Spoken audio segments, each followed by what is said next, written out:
Hello guys, welcome back to our channel. If you recently removed the drawers from your Whirlpool refrigerator for cleaning, organizing, or fixing something inside, putting everything back correctly may feel a little confusing at first. Sometimes the drawer refuses to slide properly, while other times it feels uneven or gets stuck halfway in. Since Whirlpool refrigerator drawers often sit on rails or grooves that need proper alignment, reinstalling them the right way can help everything slide smoothly again. The best part is that once you know how the tracks line up, the process usually takes only a few minutes. In this video, let's go through several easy steps to reinstall drawers in your Whirlpool refrigerator without the frustration. Try these. Step 1. Remove anything blocking the drawer space inside the Whirlpool refrigerator.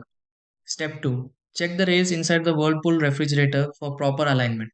Step 3. Line up the drawer grooves with the tracks in the Whirlpool refrigerator. Step 4. Slide the drawer into the Whirlpool refrigerator slowly without forcing it.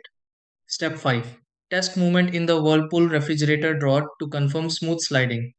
Step 6. Push the Whirlpool refrigerator drawer fully in and confirm it sits correctly.